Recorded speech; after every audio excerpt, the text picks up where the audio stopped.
Hi friends, welcome to Ragas Kitchen friends. இன்னைக்கு வீடியோல சூப்பரான ஒரு டிஃபன் ஐட்டம் தான் friends பார்க்க போறோம். ஒரு 20 நிமிஷத்துல சூப்பரா டேஸ்டியா நல்ல ஃப்ளஃபியான மசாலா ஆலு பூரி எப்படி பண்ணலாம்ன்றதாங்க பார்க்க போறோம். ரொம்ப டேஸ்டியா இருக்கும். கண்டிப்பா நீங்களும் ட்ரை பண்ணி பாருங்க. இந்த மசாலா ஆலு பூரி செய்யறதுக்கு ஒரு மிக்சிங் பவுல் எடுத்துக்கலாங்க. இதுல 1/4 கப் அளவுக்கு வெள்ளை ரவை எடுத்துக்கலாம். வறுத்த ரவையா இருந்தாலும் பரவாயில்லைங்க, வறுக்காத ரவையா இருந்தாலும் எடுத்துக்கலாம். இது கூட 1/4 கப் அளவுக்கு தயிர் சேர்த்துக்கலாம். தயிர் வந்து புளிக்காத தயிராக இருந்துச்சு அப்படின்னா உங்களுக்கு எண்ணெய் குடிக்காமல் இருக்கும். ரெண்டும் சேர்த்து நல்லா கலந்து விட்டுக்கோங்க. நல்லா மிக்ஸ் ஆகணும்.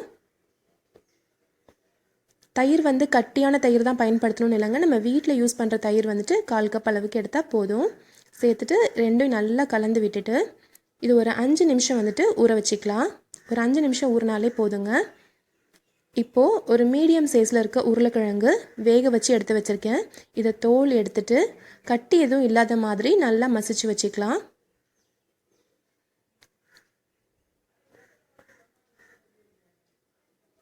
கட்டி எதுவுமே இருக்கக்கூடாதுங்க, நல்லா மசிச்சு விட்டுக்கோங்க.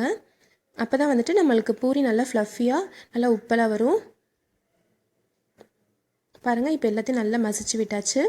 இந்த மாதிரி ரெடி பண்ணி வச்சுக்கோங்க. இப்போ நம்ம ஊற வச்சுருக்க ரவையும் வந்து ரெடி ஆகிருக்கும். பாருங்கள், இப்போ நல்லா ஊறி இருக்கு. இப்போது இது கூட நம்ம வேக வச்சு மசிச்சு வச்ச உருளைக்கிழங்கையும் சேர்த்துக்கலாம். இது கூட 1 டேபிள் ஸ்பூன் அளவுக்கு சில்லி ஃப்ளேக்ஸ் சேர்த்துக்கலாங்க. ஒரு 2 டேபிள் ஸ்பூன் அளவுக்கு கொத்தமல்லி நல்லா பொடியாக நறுக்குனது சேர்த்துக்கலாம். இது கூட ஒரு 1/2 டீஸ்பூன் அளவுக்கு மஞ்சள் தூள், தேவையான அளவுக்கு உப்பு போட்டுக்கலாம். நான் ஒரு 1/4 டீஸ்பூன் அளவுக்கு போட்டுக்கிறேங்க.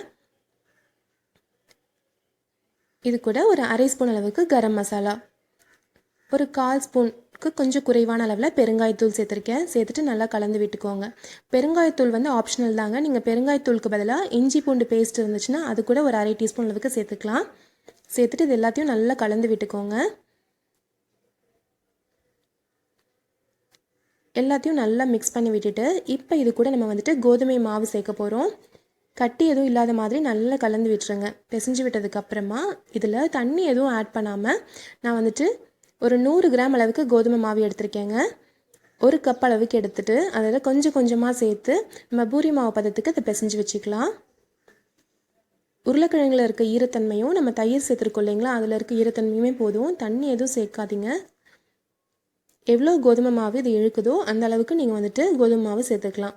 நீங்கள் வந்துட்டு கட்டியான தயிர் எடுத்தீங்க அப்படின்னா ஒரு 3/4 கப் அளவுக்கு தாங்க பிடிக்கும். கொஞ்சம் தண்ணியாக இருக்க தயிர் மாதிரி இருந்துச்சு அப்படின்னா கிட்டத்தட்ட 1 கப் அளவுக்கு கோதுமை மாவு பிடிக்கும்.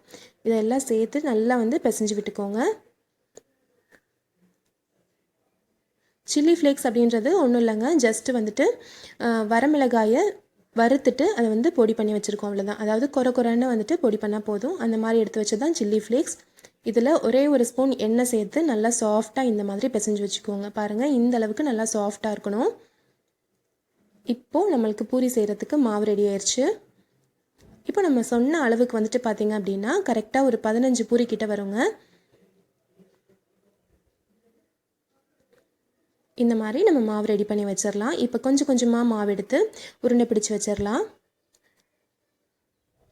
நான் வந்துட்டு ஒரு மீடியம் சைஸில் எடுத்துக்கிறேங்க, ரொம்ப பெருசாக பூரி போடல.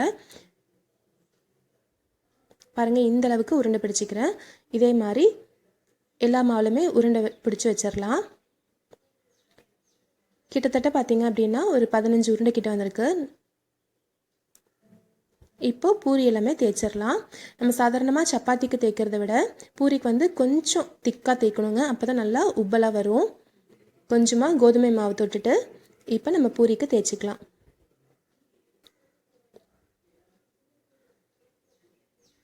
இதே மாதிரி எல்லாமே நம்ம வந்துட்டு எல்லா பூரிக்குமே ரெடி பண்ணி வச்சிடலாம்.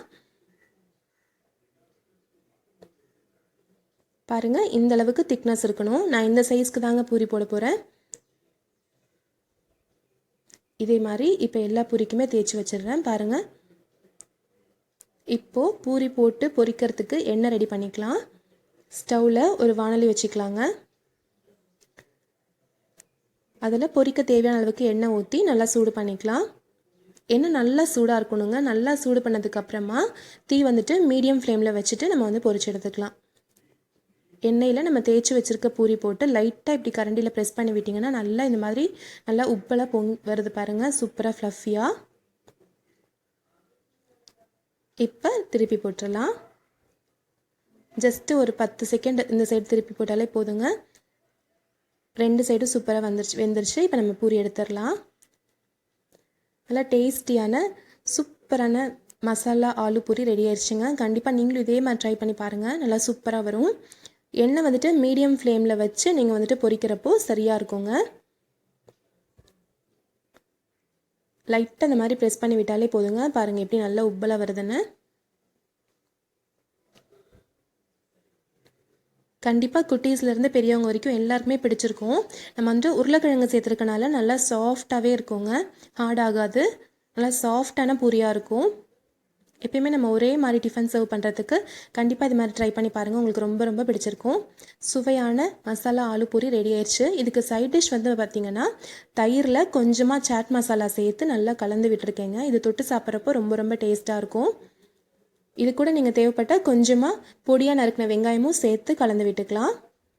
கூடவே கெச்சப்பு வச்சுருக்கேங்க. ரெண்டையும் தொட்டு சாப்பிட்றப்போ ரொம்ப ரொம்ப டேஸ்டியாக இருக்கும். கண்டிப்பாக நீங்கள் ட்ரை பண்ணி பாருங்கள் ஃப்ரெண்ட்ஸ். இந்த ரெசிபி கண்டிப்பாக உங்களுக்கு ரொம்ப ரொம்ப பிடிச்சிருக்கும்னு நினைக்கிறேன். பிடிச்சிருந்துச்சுன்னா நம்ம சேனல் ராகாஸ் கிச்சனில் ஒரு லைக் கொடுங்க, ஃப்ரெண்ட்ஸ் கூட ஷேர் பண்ணிக்கோங்க, சப்ஸ்கிரைப் பண்ணி வச்சுக்கோங்க. தேங்க்யூ.